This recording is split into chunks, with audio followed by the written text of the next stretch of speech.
Okay, if I've done this issue before, I apologize. I have not done all these, or if I have, I didn't go in depth because I had not read them all then. So those videos might disappear. You ever see a video disappear on here? Like, I know you did this. It disappears because I made a better version. I just get rid of the old one. They're probably still up. They're probably up as like private or unlisted. If there's like one that's this great you want to see, say something in a comment and I'll hook you up with a link. If it's still up. This is Prophet 5, 6, 7, 8, 9, and 10. This is the Stephen Platt run on Prophet. I don't have issue 4 with the variant cover. He just did the cover on that. I don't think he had anything to do with issue 0. He might have done the cover. What I was trying to do is, I had not read any of this.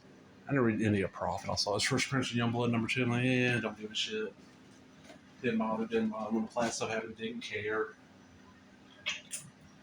The exaggerated art just didn't work for me at the time. Knew the story wouldn't catch me. What's coming out? I'm reading Sandman. I'm reading, Hellblazer, Swamp Thing. But over the years, and this is one where cartoonist kayfabe, well, that channel ain't really around anymore. Got me in it. I'm like, okay, the art doesn't look bad, and I can find these cheap, digging around cheap films, all that, These 5 issues ran me probably about $2 pops at $10. I'm gonna go through each one real quick, talk about it a little bit, and so this is issue 5. This is, as far as I think, the only one that Stephen Platt did the pencils and the inks on. And the thing about this is Liefeld wanted it. Platt, don't think he'd done anything before that Moon Knight issue, and it blew up. It became huge, and who knows what Marvel was offering him, because Moon Knight was getting ready in, and Rob Liefeld offered him a fortune, because I don't think Prophet was doing good. Prophet was kind of like his religious cyborg warrior. So we got this cover here. It looks like there's Prophet and his face palm, and we got this guy with a holy Bible. We got this pregnant Asian looking woman, I'm guessing. And look at these villages. I'm guessing Korea or Vietnam, but the helicopter's probably Vietnam. And this is Stephen Platt does everything. Inks and pencils. Rob Liefeld's the writer. Ron Tallman does the colors. This was April of 94. It starts off with his Prophet's been captured by this group. I think it's like Hell Shock. They got Kirby, who's his buddy, and they're just making him, in his mind, do all this crazy stuff. Like he's fighting Nazis in World War II. We get get this craziness. And then when that ends, like, he's in the jungle, and is it Nam? Yeah, it's Nam. I am the Predator. And just this crazy art. I mean, look at this. All that ink, all that, it's amazing. And I see why, you probably couldn't do a monthly book. You put so much into this. So you got all this craziness, and then you get this poster insert, and this is kind of how Prophet normally looked. He sucked. Excuse me. You see, like, Prophet shoots a pregnant woman here, and he freaks out. Then he comes to, if I'm remembering right, is it this issue? Yes, this one. He starts rampaging through the base trying to escape. And it says 60 days. So that was April, so June should be the next issue. So there's your Prophet. That's the first. And honestly, you don't need to read the stuff before this issue to understand it. I've read like issue 1. I read these the other day, and it made sense as much as it was going to. So that was April. This is June, so 60 days later, so they're letting you know, Platt's not going to be able to do a monthly book. We're going to give you like 6 issues a year. He was getting paid. The rumor I heard was like Liefeld bought him a Viper and paid him like $1 million for 12 issues or something crazy. And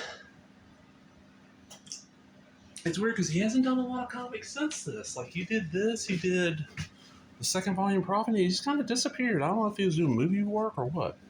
Well, this one's got Marlo Alquiza on the finishes. Platt's just listed as breakdowns, and it looks Platty, but it's not Stephen Platt. It's not full him. And you got a lot of page. I hated that when they did that. These are these 3 cyborgs, along with Kirby, were sent out trying to capture him because he's escaped. And like this, looks semi-Stephen Platt, but not a lot. The Kirby crackle and all that, it'd be more black there if he was doing all this. But not bad. It's a lot of action. This would make a really cool action movie. And what got me into reading this is, besides the cartoon escape, I just recently read the first trade of the later Prophet run. That's like the acclaim run that reads like something you'd read in like Heavy Metal magazine, the comic magazine, not the music magazine. And I wanted to see if Prophet had any potential before then. And going back and looking, it's like, okay, it kind of did. It just wasn't realized. Like, he's using this thing here to interface with the cyborg and making one of him. So it's now like this. This is issue 6. Extreme Images, Extreme Comics apologized unfortunately delay of Prophet number 7 due to charging sellers for resoliciting the book for September. This is June, so they're skipping 2 months. Hope you agree student Platt's worth the wait. And I think you got issue 0 on the. All right, always a lot of letter pages, a lot of kid art too. I feel like a lot of young fans. And we get some Prophet. Let's see who we got. We got Anthony View, Norm Rampman, and Mark Pasella and Dan Panosian. Okay, no, it's not Supreme Madness. I got a few issues of that. Oh, nice Don Simpson page there. And what was this? This is 94, so. It's okay, it's not bad. It's not coming out super duper often. September, so, it was almost 3 months between issues. And that time, could Platt get the whole thing done? There's a great cover. I mean, it has a really good cover. Let's see. He's the artist, and Marlo Laquiza is the inker. And now we got Robert Napton as the creative script and story. I want to see something real quick with these. They were $1.95, and now it's went up to $2.50. Damn. The same thing. That group is trying, using different people to go take down Prophet. And this guy's having to answer this big villain's having to answer a pile of people. And you still got Kirby leaving the cyborgs. They find that one Prophet interface with the last issue, and then we get this panel. This double page spread. Surprise, Kirby! And I think Jack Kirby was dead by this time. And this looks more like Platt than the last issue, I'll give it that, but it ain't like full-on Platt. Even that looks like Platt. And remember this being a poster, like a comic shop poster with all the writing off of it. And that looks real Platty. Butta, butta, butta. Who decided that butta, butta, butta is the sound for a machine gun? I'm wondering if the person that decided that has actually heard an actual semi-automatic or fully automatic machine gun going off and close up to hear it. Because my experience, it don't sound like butta, butta, butta. And this time frame, I would have been hearing them. 94, yeah, definitely. But they're just beating the shit out of each other. I love that with the double guns on him. And these were quick. I mean, there's a lot of writing that's extremely quick reads. And then Crypt shows up. Crypt. They review who Crypt is in one of these, and I don't remember now, but like I had the Crypt figure. I remember bought it because it looked cool. I like that. Extremely end, doesn't it? Okay, well, there's 2 pages for that. Okay. Youngblood Year One by Kurt Busiek and Ron Levitt. I don't think this ever came out. A lot of Youngblood stuff, a lot of extreme stuff got advertised, never came out. So we're 3 issues in, and we've had. It's supposed to be every 60 days, but they ain't made that yet. So that was September. So 60 days. Okay. November. Issue 8. Let's see here. It says Extreme Sacrifice Tie-In. Prophet versus Bloodstripe. This is an issue where quite a few people reviewed this because you got this crazy cover with all this shit sticking out of him. War Games Part 2. I've not read the rest of Extreme Sacrifice that I remember. We got, Robert Napton's the writer. Rothfeld ain't even credited anymore. We got Platt on the pencils and Marlowe on the inks. And this is after Bloodstripe became a solo. Excuse me. And it's just recapping here on this one page everything that happened in issues 5 through 7. Good art. They're fighting in this sewer. And it's just a big bloody battle through, and it's like, you're going to die unless you got healing factors. You got all these open wounds. There's sewage everywhere. This is bloody, insane comics, and I love it. I said this would make a great. I love when he jumps down his spears and he brings them closer to bringing closer to each other here. Just craziness. And it's all coming in like, you only get 16 pages.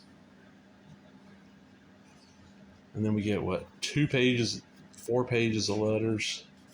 And then quite a few pages of this Legends Supreme preview of Keith Giffen, Robert Lauren Fleming, Jeff Johnson, Dan Panosian. It's not bad. Supreme pre-Moore is not bad. Yeah, 16 pages. You waited all the time. I love this. Explosive first issue. There's still 2 more issues of Prophet coming out to my volume 2. Stephen Platt from the Prophet miniseries. No, this was not a miniseries. This was supposed to be an ongoing. He just couldn't get it out on time, so I think y'all are taking a break to let him catch up. That's issue 8. This one, this is the one I just saw somebody review recently, and I gotta agree with him. Because that was Extreme Sacrifice, yeah. This is number 9. This is December. That was what? November something next month. Wow, they actually got. That's a Stephen Platt cover. And he's got to be huge. Look how tall this woman is. If you look, as somebody points out, if you look close to the line work, this is a bad reproduction. I don't know what's up here. Like it's broken up badly. So we got Pat Lee and Stephen Platt doing the art, and Marlo Guiza doing the E. Pat Lee's the guy that did the Dreamwave stuff, Transformers, and then like kind of fucked a bunch of people in the industry. I don't like this art. Pat Lee plus Platt does not add up well. And it's basically, it's continuing the story, but there ain't a lot to it. I mean, there's some cool looking art. And you got Prophet here just shooting shit up, story and stuff. I mean, that's what you came to this for, some cool looking art. You got him talking to the cross here, but like that probably was done just to fill up a page and save time, because a lot of this, like, look at these blank backgrounds. The dirt face on this, man, look at that. That is not a Stephen Platt face. That is a Pat Lee face. No relation to Jim or Jay. Like, it's just, ugh. They remastered recently the Prophet number 1. I wish I'd remastered the Continuing Extreme Sacrifice Prelude coming soon. There's the New Brigade. Who was on that? Wolfman, Wynn, Marlowe. Okay. War Child by Chap Yap. I need to get some issues. I actually like Chap Yap art. And no, I don't have Prophet Volume 2, but I gotta get them. They're a little bit more than I want to pay. I don't want to pay more than like cover price for these. This is the last one of this. Is number 10. Last one of this supposed to be the 7 of 8 of Extreme Sacrifice. And what we got here is this is Crypt fighting Prophet with Chapel, who has killed himself and is now ruling hell. And then it's not long after this that a lot of the Extreme stuff just kind of left Image. It came out the next month. So we got Rob Liefeld credited for creator and story, scripts Rob Diamond, pencils, and Stephen Platt, inks is Marlowe. So you only got one issue out of these 5 where he did everything, and that's probably the best issue. Everything after that, it's okay, but it's nothing like really amazing. So it's kind of like, yeah, found a cheat. It's worth it. And it's just getting you caught up on what's going on. Another page, fill a page. That's cool. And that is heavily detailed Stephen Platt art, and like it looks better than the last issue because it's him and not just him. It's not him and Pat Lee, but you get a lot of these. Like this one took me forever to figure out what's going on. He's looking through the hole in the person who just blew into him. Like I was like, why is his face and butt? And then you realize like some of this art's hard, and there's too many of these. Too many of these where I gotta turn the book. I hate that. Use it for effect when it's needed. I know who you are. He goes and he's fighting Crypt. God damn you. This is like a amazing picture of Crypt there. I like that. That's some cool looking art, but you know, it's just, I don't know. Maybe it'd be better if I'd rather see Extreme Sacrifice, but I think there's a trade of Extreme Sacrifice, but here's the thing, Liefeld don't own Youngblood. He owns Supreme, he owns Brigade, he owns Prophet. But anything with Youngblood in it is stuff that not reprinted right now. It's getting harder to find, and these trades are not easy. I love that picture of Chapel there. There's one Glory, Troll, Cougar, Roman, don't know. Continuing Same Sacrifice epilogue. And then a couple pages of letters.